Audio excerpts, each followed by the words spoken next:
어떤 사람이 알프스 산맥을 넘어가다가 길을 잃어버렸습니다. 13일간을 방황하다가 구출이 되었는데 나중에 조사해 보니까 불과 6km 이내의 숲속을 이리저리 맴돌았다는 겁니다. 사람이 눈을 가리면 똑바로 걷지를 못합니다. 과학자에 의하면 20m를 걸을 때마다 약 4m의 오차가 생긴다고 합니다. 그러니까 100m를 눈을 감고 걸으면 결국에는 원을 그리며 돌게 된다고 합니다. 이것을 가리켜서 윤형 방향이라고 말합니다. 눈을 가리고 비교적 똑바로 걸을 수 있는 방법이 한 가지가 있는데 그건 다른 것이 아니라 얼마 걷다가 잠시 생각하고 또다시 방향을 약간 틀어서 걷는 겁니다. 20보를 걷다가 약간 멈추어서 생각을 하고 다시 걷고 또다시 20보를 걷고 그리고 잠깐 생각하다가 다시 방향을 조금 틀어서 다시 걷는 것. 이렇게 될 때에 눈을 감고 100m를 걸어가지만은 그래도 적어도 반듯하게 걸어갈 수 있다고 합니다. 반듯하게 걸어갈 수 있게 하는 건 다른 것이 아니라 생각하는 겁니다. 내가 지금 약간 방향이 틀어졌다고 생각하며 다시 바로 잡는 것. 생각을 바르게 할 때에 바른 방향을 갈 수가 있습니다. 몇 년 전에 소위 성공했다고 하는 사람들, 성공한 사람들을 뽑아서 이들의 성공한 공통점이 무엇인가 조사를 해봤더니 3가지의 공통점이 있었다고 합니다. 첫째는 뭐냐면 성공한 사람은 공이 꿈의 사람이었다고 하는 겁니다. 꿈이 없는 사람이면 아마도 그 사람은 살아있는 사람이 아닐 것입니다. 미래에 대한 꿈을 가지고 사는 사람, 이런 사람은 에너지가 충만한 사람이고 날마다 새로워지는 인생을 살아갈 수 있는 인생일 겁니다. 가난한 사람이 어떠한 사람이냐? 어떤 재물이나 명예나 지위가 없어서가 아니라 미래에 대한 꿈을 가지지 못한 사람이 가난한 사람인 것입니다. 꿈을 가진 사람은 그러게 늘 기쁨과 활력이 넘쳐나는 삶을 살 수 있습니다. 이것이 성공한 사람의 첫 번째 공통점입니다. 두 번째 공통점이 있다면 진실한 친구가 있었다고 하는 말입니다. 우리나라 속담에 친구 따라 강남 간다고 하는 말이 있습니다. 우리의 삶에 가장 영향을 미치는 관계가 있다면 첫 번째는 부모와 자식 간의 관계에 있고 두 번째는 친구와의 관계일 것입니다. 어떠한 친구를 사귀며 사느냐, 어떠한 친구의 관계성을 가지고 살아가느냐에 따라서 그의 인생이 달라집니다. 우리나라의 동료에 어깨동무처럼이라고 하는 동료가 있습니다만은 어깨를 나란히 하고 짐을 함께 질 수 있는 친구, 기쁨과 슬픔, 걱정과 아픔도 함께 나눌 수 있는 일체감을 가진 친구, 이런 사람이 성공적인 사람이 되었다고 하는 말씀입니다. 이것이 두 번째 공통점입니다. 세 번째의 공통점은 좋은 스승을 만났다고 하는 겁니다. 좋은 지도자를 만났다고 하는 사실입니다. 나보다 먼저 좋은 꿈을 가지고 살았던 사람, 이런 사람이 내 곁에서 함께 걸으며 나의 길을 인도해주는 어떤 멘토가 되어준다고 한다면 그 사람은 성공할 수밖에 없다고 하는 말씀입니다. 어느 대학에서 공부했냐가 중요한 것이 아니라 어느 스승 밑에서 공부하였고 어떠한 스승 밑에서 가르침을 받았느냐, 그것이 중요한 것을 우리는 보게 됩니다. 그러기에 성공한 사람의 3가지 공통점은 꿈을 가진 사람이고 좋은 친구를 가진 사람이며 좋은 스승을 만난 사람, 이런 사람이 성공한 사람이었다고 하는 조사 연구를 본 적이 있습니다. 요한복음 10장의 말씀은 그리스도와 우리와의 관계를 비유적으로 상징적으로 우리에게 분명하게 가르쳐주는 말씀입니다. 요한복음을 보면 상징적이고 비유적인 말씀의 내용들이 많이 등장하고 있는데 언제나 그 상징적이고 비유적인 말씀의 주체는 예수님이십니다. 그래서 그 말씀의 내용을 가만히 보면 언제나 시작이 나는 무엇이다 라는 것으로 말씀합니다. 나는 생명의 떡이다. 나는 세상의 빛이다. 나는 양의 문이다. 나는 포도나무다. 나는 길이다, 진리다, 생명이다라고 예수님은 직설적인 비유법을 통하여 말씀을 듣는 사람과 함께 일체감을 갖기 위해서 상징적인 비유법을 통하여서 우리에게 말씀하신 것을 유난히 요한복음에서 많이 찾아볼 수가 있습니다. 오늘 읽은 본문의 말씀도 예수님과 우리와의 관계를 분명하고도 정확하게 설명해 줍니다. 그 말은 다른 것이 아니라 나는 선한 목자라, 선한 목자라 라고 말씀하시면서 예수님과 우리의 관계를 분명하게 관계의 정립을 하고 있음을 보게 됩니다. 유대인의 땅은 농업보다는 목축업을 주로 하는 지역입니다. 그래서 예로부터 유대인들은 유목민족으로 살아오면서 목자와 양의 관계를 통하여 성서적인 교훈을 많이 얻었던 것을 보게 됩니다. 이스라엘 민족의 지도자가 되려면 적어도 목자의 경험을 쌓지 아니하면 안 될 정도로 성서의 위대한 지도자를 보면 한결같이 다 목자의 경험을 했던 것을 보게 됩니다. 아브라함도 그랬습니다. 이삭도 그랬습니다. 야곱도 그랬습니다. 다윗도 약치는 목자로서의 삶을 시작하여 후에는 이스라엘 민족을 다스리는 민족의 지도자가 되었던 것을 보게 됩니다. 이 팔레스타인 지역은 푸른 목초지가 별로 없는 것이기 때문에 이 목자들은 양들을 끌고 푸른 목초지나 샘물이 있는 곳으로 인도해야 하고 일이나 독수리의 위험으로부터 양들을 보호할 책임이 목자에게 있습니다. 그러기에 목자가 없는 양이란 상상할 수가 없고 양이 없는 목자라고 하는 것은 생각할 수가 없습니다. 이러한 지리적이고 역사적이고 환경을 아셨던 예수님은 우리를 향하여 당신을 지칭하면서 나는 선한 목자라고 말씀하고 있는 것입니다. 유대에는 두 종류의 목장이 있었다고 합니다. 하나는 마을 안에 있는 목장입니다. 들에 나간 양떼들이 저녁이면 다시 그 목장 안으로 들어와서 잠을 자고는 이튿날 새벽에 다시 들판으로 나가는, 그래서 이 목장은 언제나 마을 안에 위치해 있었습니다.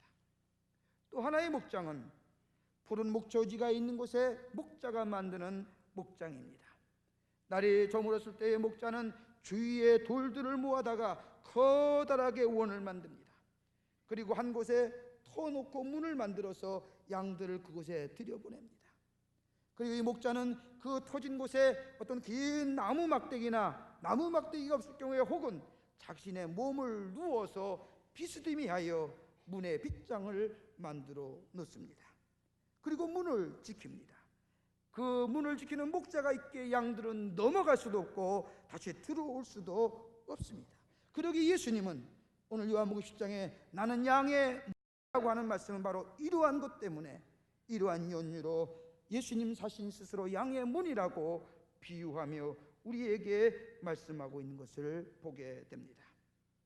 오늘 예수님은 오늘 11절 말씀에 분명히 우리에게 이렇게 말씀하십니다. 나는 선한 목자라. 그러면서 14절의 말씀을 보면 내 양을 알고 양도 나를 안다고 분명하게 예수님과 우리와의 관계를 정립하고 있는 것을 보게 됩니다. 나는 선한 목자라. 나는 나의 양을 안다고 하는 말씀은 얼마나 정감이 넘치는 말씀이 아닌지 알 수가 없습니다. 사랑하는 자만이 할 수 있는 말씀이라고 생각이 됩니다. 어떤 사회학자가 말하기를 한 인간이 사회를 변화시킬 수 있는 원동력은 세 가지가 있는데 그 다른 것이 아니라 첫째로 자신을 염려해 주는 사람이 있을 때 그 사람은 변화되고 그 사람의 변화를 통하여 사회가 변화될 수 있다. 염려해 주는 사람이 있을 때. 두 번째는 내 자신을 내어 맡길 수 있는 사람이 있을 때에, 내 자신을 맡길 수 있는 사람이 있을 때 그 사람은 변화되고 그 사람의 변화를 통하여 사회가 변화될 수 있다. 세 번째는 신뢰할 수 있는 사람. 내 모든 비밀과 내 모든 것을 다 이야기해도 믿을 수 있는 사람, 그런 사람이 있는 사람이 변화되고 그 사람의 변화를 통하여 사회가 변화될 수 있다라고 이야기하는 것을 읽을 수가 있습니다. 오늘 예수님이 우리를 향하여 나는 선한 목자라, 나는 너를 안다고 하는 말씀은 다른 것이 아니라 우리의 염려를 맡길 수 있는 예수님, 우리를 주님 앞에 내어 맡길 수 있는 예수님, 전적으로 신뢰할 수 있는 예수님의 모습이 담겨져 있는 귀한 말씀이라 생각이 됩니다. 나는 선한 목자라, 나는 너를 아노라. 오늘 이 말씀이 무엇을 의미하는지 본문을 중심으로 몇 가지 나누어서 영적인 은혜를 살펴보고자 합니다. 첫째는 선한 목자가 되시는 우리 예수님은 우리의 요구를 아신다고 하는 말씀입니다. 목자는 양의 요구를 압니다. 물이 필요한지, 먹을 풀이 필요한지, 아니면 휴식이 필요한지 목자는 압니다. 그리고 양들을 그곳에 인도하여 줍니다. 요구를 알고 양들의 요구를 충족시켜주는 자가 목자입니다. 그러기 예수님 우리를 향하여 나는 너의 선한 목자라고 하는 것은 다른 것이 아니라 선한 목자가 되시는 우리 예수님은 우리의 요구를 다 알고 계실 뿐만 아니라 우리의 요구에 응답하기를 원하시는 분이 우리의 예수님이라고 하는 말씀입니다. 마가복음 10장의 말씀을 보면 소경 바디메오에 관한 기사가 나옵니다.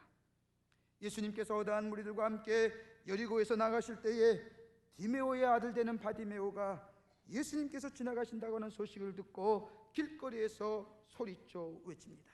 다윗의 자손 예수여, 나를 불쌍히 여기소서 소리를 칩니다.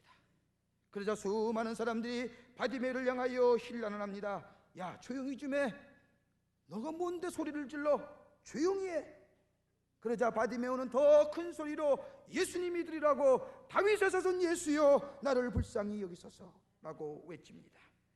그 바디메오의 외침을 들으신 예수님께서 가시던 걸음을 마치고 사람들에게 말합니다. 저를 부르라.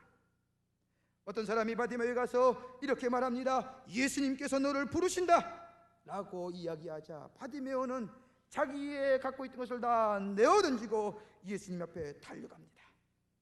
이 모습을 본 예수님께서 바디메오에게 말합니다. 내게 무엇하여 주기를 원하느냐? 그러자 바디메오가 대답합니다. 보기를 원하나이다.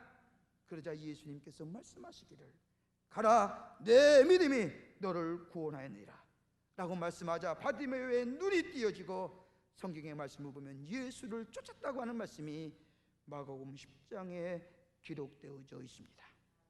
바디메오의 간절한 소원을 아시고 그 요구에 응답하신 예수님, 오늘 우리의 삶도 마찬가지입니다. 우리의 간절한 요구를 주님은 알고 계실 뿐만 아니라 그 요구에 응답하기를 원하시는 분이 우리 예수님이기에 예수님 우리를 향하여 나는 선한 목자라고 말씀하고 있는 것입니다.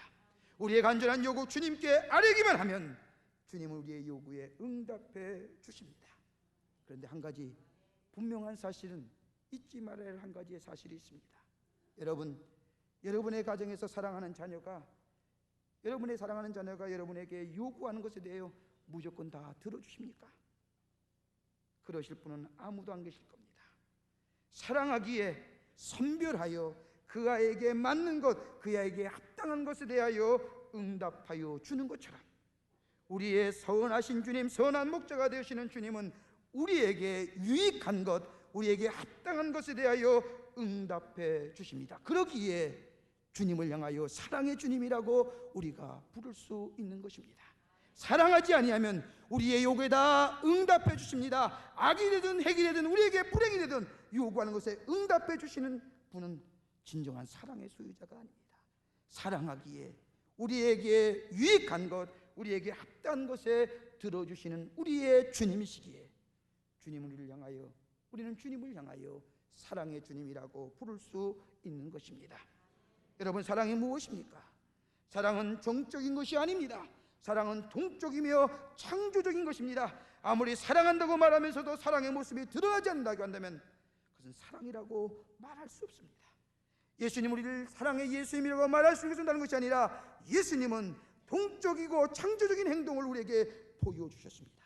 십자가에 죽기까지 고통을 참으시며 우리에게 구원을 이루셔서 우리에게 사랑을 확증을 보여주신 우리 예수님, 그러기에 예수님은 사랑의 예수님이고 예수님의 사랑의 모습은 동적이며 창조적인 것입니다.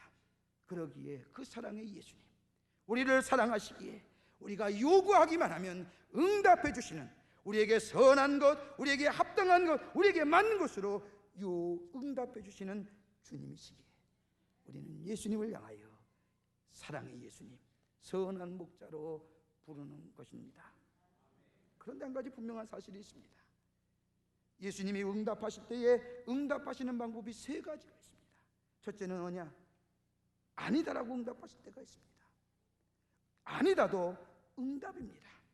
아니다고 말씀하실 때는 우리의 이기심이나 욕심과 정욕에 의한 요구, 그때는 하나님은 분명히 우리를 향하여 아니야 라고 말씀하십니다.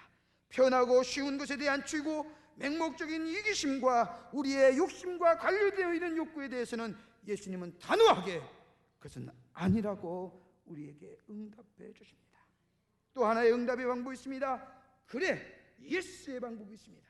그건 다름이 아니라 나의 뜻과 나의 모든 것이 하나님의 뜻과 부합되게 될 때에 주님은 기쁜 마음으로 그래, 내가 너의 요구에 응답해 주겠노라, 예스라고 말씀합니다. 또 하나의 방법이 있습니다. 그건 다른 것이 아니라 기다려라고 하는 겁니다.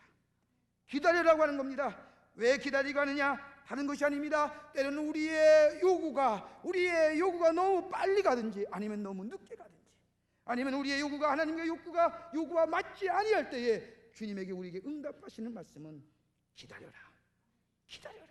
그러기에 하박국서 기자는 말합니다. 비록 더딜지라도 기다리라, 지체되지 않고 정령 응하리라고 우리에게 말씀해 줍니다. 그러기에 예수님의 우리의 요구의 응답의 방법은 아니요, 예스, 기다리랍니다. 이거 다 예수님의 우리에게 요구에 응답하시는 방법인 것입니다. 어떤 비행사가 바다 위를 날고 있었습니다. 이 비행사는 공항의 관제탑에 착륙을 원하기 때문에 연락을 취합니다. 바다 위로 날고 있는 비행사는 내 고도가 지금 1만 미터가 되는데 이제 고도를 낮추어서 착륙하기를 원하니 허가해 주시기 바랍니다 라고 관제탑에 연락을 취합니다. 관제탑에서 이 무선을 받은 이 관제사는 이 비행사에게 연락을 합니다. 지금 고도가 10,000m밖에 안 되니 15,000m로 올리시오. 15,000m로 올릴 뿐만 아니라 당신이 타고 온 항로에서 한 바퀴를 선회하시오 라고 비행사에게 명령을 내립니다. 이에 비행사가 명령을 받자 얘기합니다. 나는 지금 바쁘니 빨리 착륙해야 되는데 왜 15,000피트로 고도를 높여야 되며 왜 한 바퀴를 또다시 선회해야 합니까? 그리고 불평 어린 이야기로 관제탑에 얘기합니다. 이 얘기를 들은 관제탑의 관제사는 얘기합니다. 15,000피트로 올리시오. 그리고 한 바퀴를 선회하시오. 그러면 당신은 착륙할 수가 없습니다. 이 관제탑에 있는 관제사는, 이 비행사는 10,000m로 날아가 바다 위에 있는 그 모습만 보지만은 이 관제탑에 있는 관제사는 이 비행기 가는 항로 위에 14,000m의 산이 있음을 레이더를 통해서 보고, 그뿐 아니라 고도를 한 바퀴 돌라고 하는 이유는 그 항로에 다른 큰 비행 물체가 오는 것을 관제사는 받기에 비행사에게 고도를 높이고 한 바퀴를 선회하라고 명령하였던 것입니다. 우리의 삶도 마찬가지입니다. 우리의 신앙의 생활도 마찬가지입니다. 주님은 우리에게 모든 요구에 응답해 주시기를 원합니다. 그러나 때로는 기다려라, 때로는 아니다, 그래 라고 응답해 주십니다. 그에 다 이유가 있습니다. 하나님의 선하신 계획 아래 우리의 삶이 하나님의 풍성한 생명을 얻기 위해서 하나님 우리에게 더디 응답하시고 때로는 아니라고 말씀하시는 그런 주님이기에 주님은 우리를 향하여 나는 너희의 선한 목자라고 말씀하실 뿐만 아니라 우리는 그런 주님을 향하여 사랑의 예수님이라고 고백하는 줄 믿습니다. 그러기에 로마서 8장 26절의 말씀을 보면 주님은 합력하여 선을 이루시는 주님이 우리의 주님이십니다. 선한 목자가 되시는 이 주님을 믿고 나아가는 우리의 삶이 되게 될 때에 풍성한 생명을 누리는 복된 삶이 되게 될 줄 믿습니다. 두 번째로는 선한 목자가 되어주시는 우리 주님은 우리의 음성을 들으시는 분입니다. 오늘 14절의 말씀을 이렇게 고백합니다. 나는 선한 목자라 내 양을 알고 나를 아는 것이라고 하는 말씀 속에는 선한 목자가 되시는 우리 예수님은 우리의 음성을 들으신다고 하는 말입니다. 목자는 양의 음성을 멀리서서 듣고 그 양이 어떤 상황에 놓여 있는지 압니다. 우리의 선한 목자가 되시는 우리의 주님은 우리의 작은 소리, 우리의 미세한 소리도 놓치지 아니하시고 우리의 소리에, 우리의 음성에 귀를 기울여 주신다고 하는 말씀입니다. 양은 자기의 문제를 해결하고 자기의 요구를 충족시키기 위해서는 먼저 목자를 향하여 우는 것이 먼저 해야 할 일입니다. 목자를 향하여 울게 될 때에 목자는 그 양을 헤아려서 그의 문제를 해결해 줍니다. 우리의 삶도 마찬가지입니다. 우리에게 걱정이 있고 우리의 근심이 있고 우리의 마음속에 화가 나고 우리의 마음속에 불만이 있고 우리의 마음속에 날 모르는 시기와 증오가 있는 우리의 삶, 이러한 것을 우리 스스로가 해결해 나가려는 것이 아니라 우리의 선한 목자가 되시는 우리의 주님께 우리의 입을 열어서 아뢰게 될 때에 선한 목자가 되시는 우리의 주님은 우리의 음성에 귀를 기울여 주시고 우리의 문제를 해결해 주시는 놀라운 은총을 경험하게 됩니다. 어떤 사람이 종교의 지루함을 느끼느냐? 어떤 사람이 종교를 시시하게 여기느냐? 조사해 봤더니 세 부류의 사람이 종교에 대해서 지루함을 느끼고 시시해 여긴다고 합니다. 첫째는 뭐냐면 나에게 종교가 있다고 말하는 사람, 교회는 필요가 없다고 생각하는 사람, 즉 개인주의가 종교 우상화로 변질된 사람.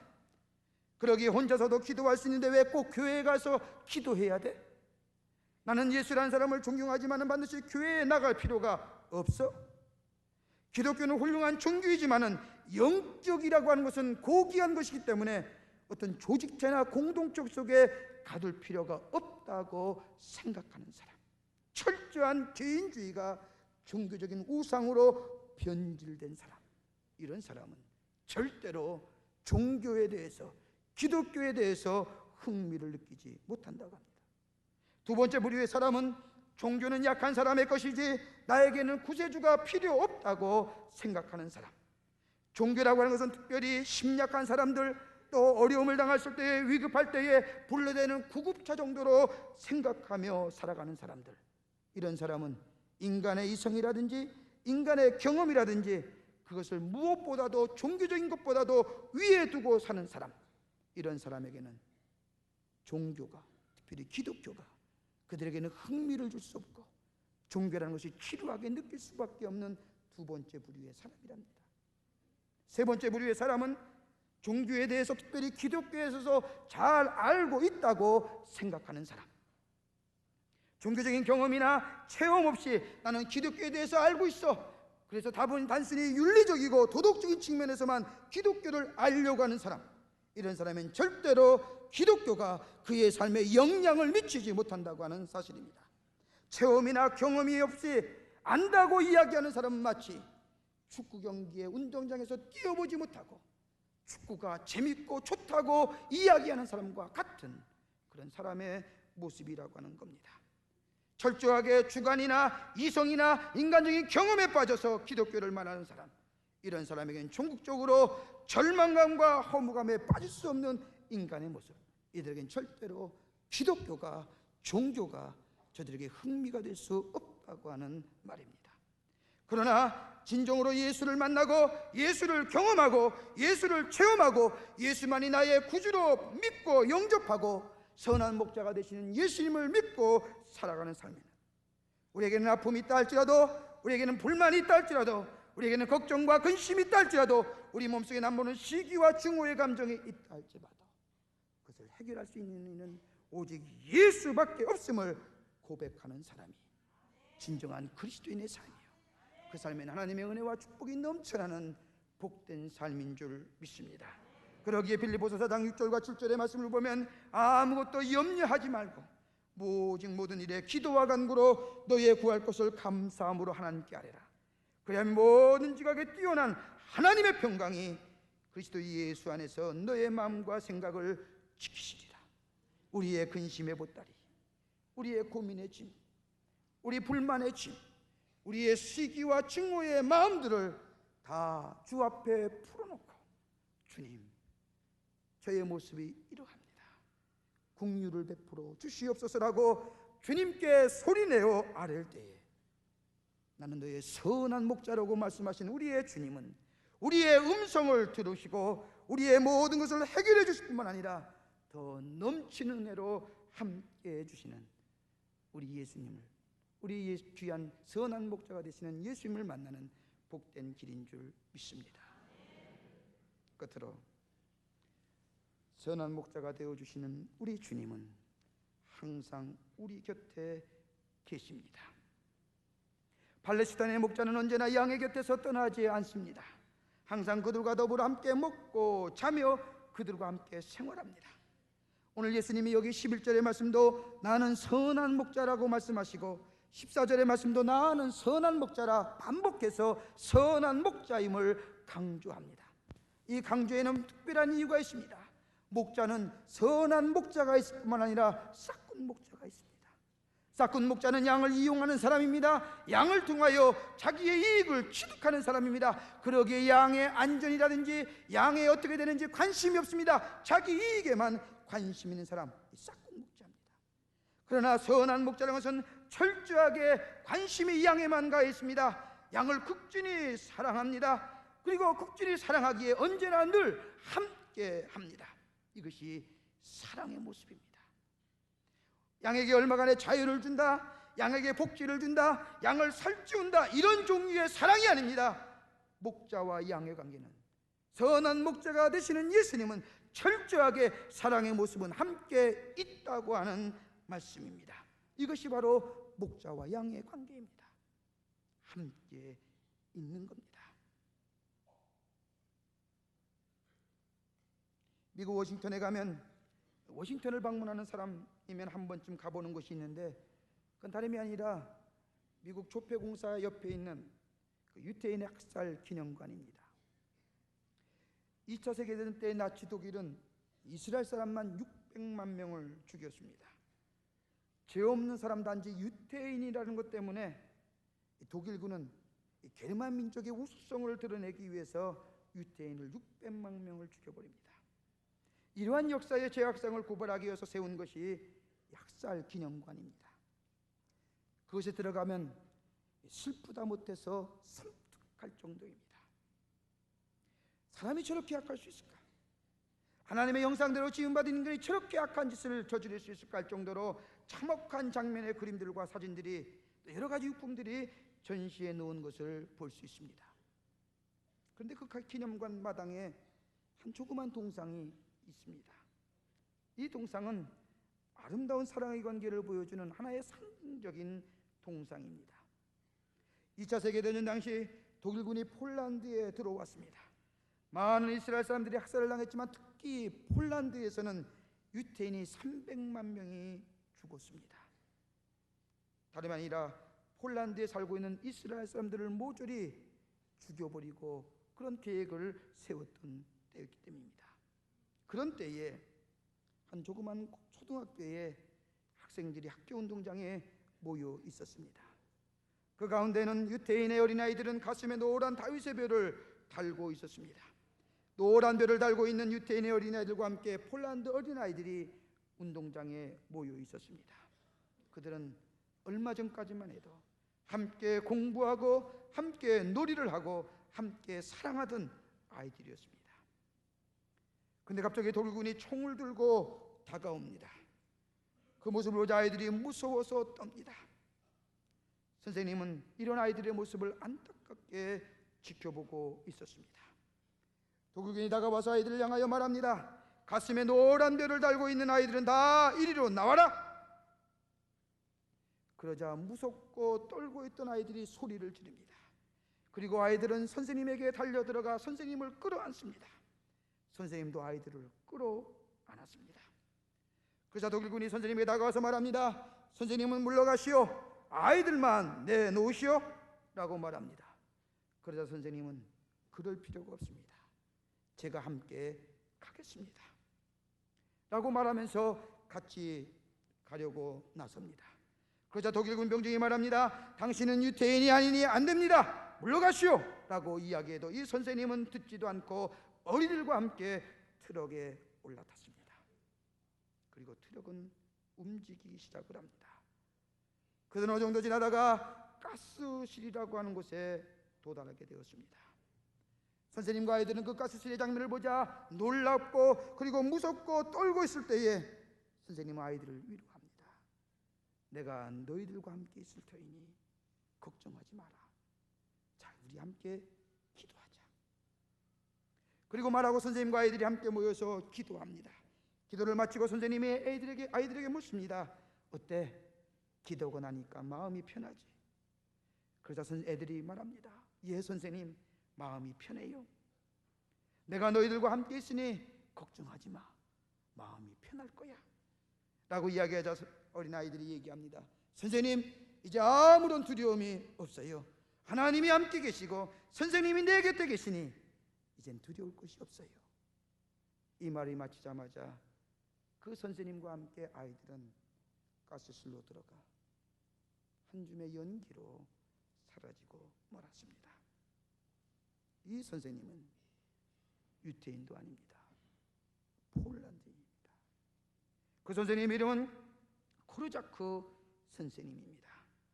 이 코르자크 선생님은 가야 할 이유가 없습니다. 그러나 아이들을 사랑하기에, 아이들을 맡은 선생님이기에 그들의 두려움을 보지 못해서 같이 더불어 그들과 함께 가스실에서 한 줌의 연기로 사라지고 말았습니다. 그 선생님을 기리기 위해서 세운 동상이 유태인 학살 기념관 앞에 놓여져 있습니다. 이것이 선한 목자입니다. 이런 모습이 우리 예수님이십니다. 양들을 복지의 세계로 인도해 주신다는 말씀이 아닙니다. 양과 함께 있겠노라, 내가 너를 안으라 하는 것은 우리의 사정과 우리의 형편을 다 아시는 주님께서 우리와 함께 오늘 여기에 함께 계시겠다고 하는 사랑의 표현입니다. 그러기에 다윗은 시편 23편에 이렇게 고백합니다. 내가 사망의 음침한 골짜기로 다닐지라도 해를 두려워하지 않을 것은 주께서 나와 함께 하심이라. 주의 지팡이와 막대기가 나를 안위하시나이다. 주님이 나와 함께 하실 때에 우리의 삶에 어떤 두려움이나 어떤 어려움이나 우리의 마음속에 어떤 심리적인 연약감 다 사라지고 주님과 함께 기쁨이 있고 활력이 넘치고 마음속에 평안이 넘쳐나는 복된 삶으로 살아가게 되는 줄 믿습니다. 그러기에 주님은 우리를 향하여 선한 목자라.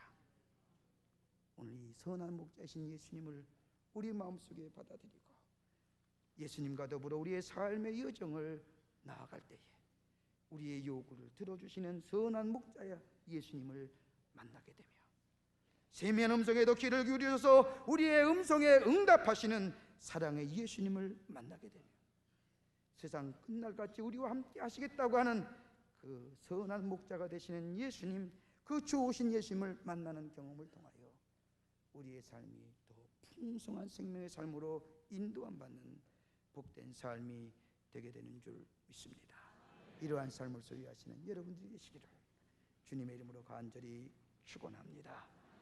사랑의 주님, 우리의 선한 목자가 되어 주심에 감사를 드립니다.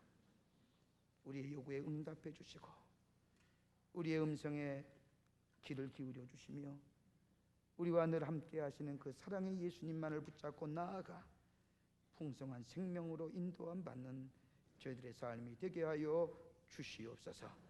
성령께서 우리와 함께 해 주실 줄 믿사옵고 예수님의 이름으로 간절히 기도하옵나이다. 아멘.